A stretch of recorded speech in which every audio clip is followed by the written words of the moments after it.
The hate of men will pass, and dictators die, and the power they took from the people will return to the people, and so long as men die, liberty will never perish.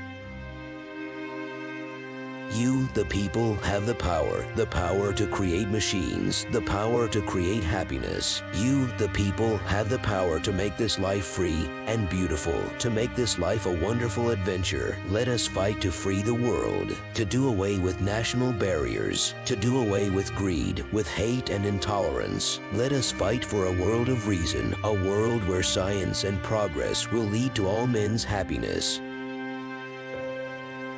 To those who can hear me, I say, do not despair. The misery that is now upon us is but the passing of greed, the bitterness of men who fear the way of human progress. A tramp, a gentleman, a poet, a dreamer, a lonely fellow, always hopeful of romance and adventure. Laughter is the tonic, the relief, the surcease for pain. Sound has spoiled the most ancient of the world's arts, the art of pantomime, and has canceled out the great beauty that is silence. I do not have much patience with a thing of beauty that must be explained to be understood. If it does need additional interpretation by someone other than the Creator, then I question whether it has fulfilled its purpose. Through humor, we see in what seems rational, the irrational, in what seems important, the unimportant.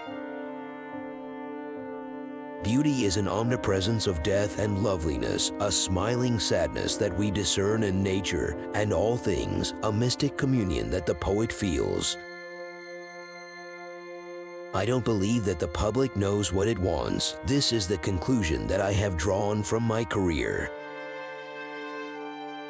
In the work of the greatest geniuses, humble beginnings will reveal themselves somewhere, but one cannot trace the slightest sign of them in Shakespeare. I am not concerned with who wrote the works of Shakespeare, but I can hardly think it was the Stratford boy. Whoever wrote them had an aristocratic attitude. I am for people. I can't help it. I do not wish to lose my temper because very shortly I will lose my head. Nevertheless, upon leaving this spark of earthly existence, I have this to say: I shall see you all very soon, very soon. Over the years, I have discovered that ideas come through an intense desire for them, continually desiring. The mind becomes a watchtower on the lookout for incidents that may excite the imagination. I hope we shall abolish war and settle all differences at the conference table. I hope we shall abolish all hydrogen and atom bombs before they abolish us first. I hate the sight of blood, but it's in my veins. I remain just one thing, and one thing only, and that is a clown. It places me on a far higher plane than any politician. I have many problems in my life, but my leaps don't know that. They always smile. They cheer me because they all understand me, and they cheer you because no one understands you. I've arrived at the age where a platonic friendship can be sustained on the highest moral plane. I had no idea of the character, but the moment I was dressed, the clothes and the makeup made me feel the person he was. I began to know him, and by the time I walked onto the stage, he was fully born. During my incarceration, Mother visited me. She had in some way managed to leave the workhouse and was making an effort to establish a home for us. Her presence was like a bouquet of flowers. She looked so fresh and lovely that I felt ashamed of my unkempt appearance and my shaved iodine head. "You must excuse his dirty face," said the nurse. Mother laughed, and how well I remember her endearing words as she hugged and kissed me. "With all thy dirt I love thee still."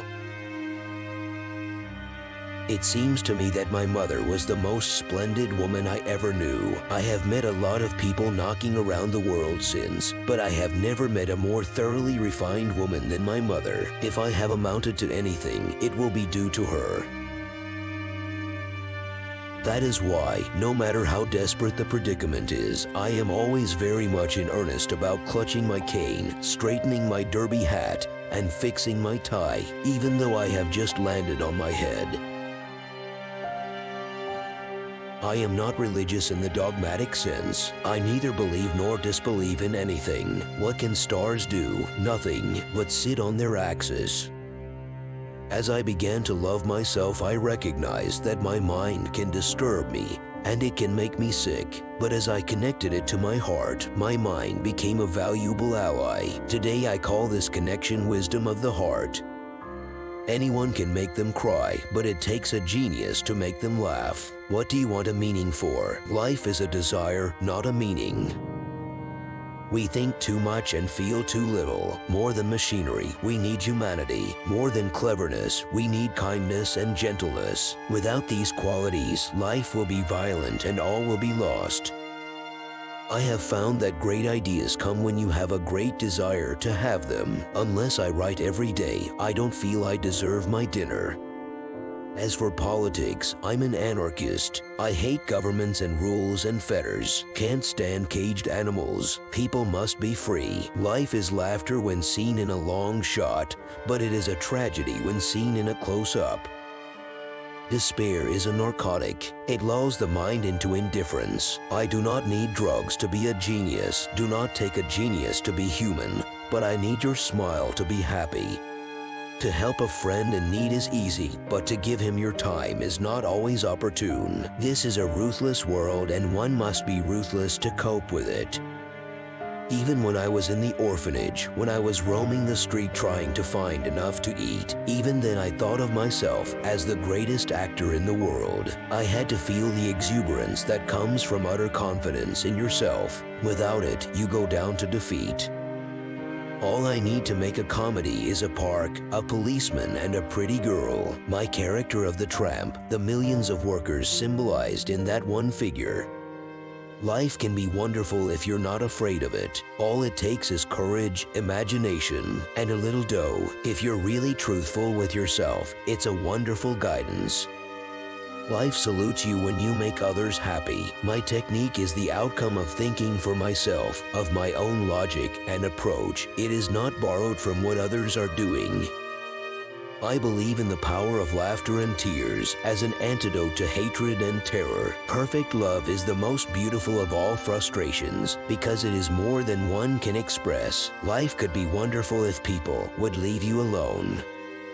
Don't be afraid of the unknown because even when they wander into chaos, planets are born stars. That's the trouble with the world. We all despise ourselves.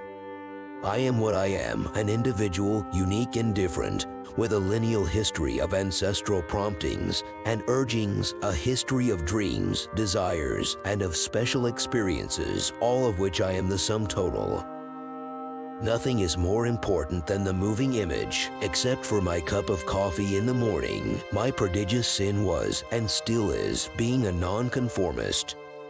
I'm sorry, but I don't want to be an emperor. That's not my business. I don't want to rule or conquer anyone. Only the unloved hate, the unloved and the unnatural. The people are applauding you because none of them understands you, and applauding me because everybody understands me. Man is an animal with primary instincts of survival. Consequently, his ingenuity has developed first and his soul afterwards. The progress of science is far ahead of man's ethical behavior. Quebec from the boat looked like the ramparts where Hamlet's ghost might have walked. The saddest thing I can imagine is to get used to luxury.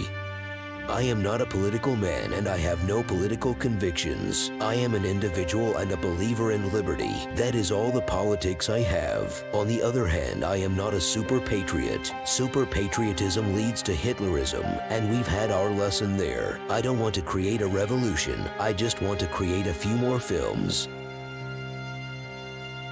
So when I cease to be, I want to go back to the sea. Oh, for the life of a sardine. That is the life for me. I'd sooner be called a successful crook than a destitute monarch. In the creation of comedy, it is paradoxical that tragedy stimulates the spirit of ridicule, because ridicule, I suppose, is an attitude of defiance. We must laugh in the face of our helplessness against the forces of nature, or go insane. Moving pictures need sound as much as Beethoven's symphonies need lyrics. Words seem so futile, so feeble. You are all such lovely, beautiful people. Thank you. All my pictures are built around the idea of getting in trouble, and so giving me the chance to be desperately serious in my attempt to appear as a normal little gentleman. Where words leave off, gesture begins. Don't we speak of a person being speechless with rage, dancing with impatience, setting his teeth? The final motions of the soul are speechless, animal, grotesque, or of an incomparable beauty. This is a story of a period between two world wars, an interim in which insanity cut loose, liberty took a nosedive, and humanity was kicked around somewhat.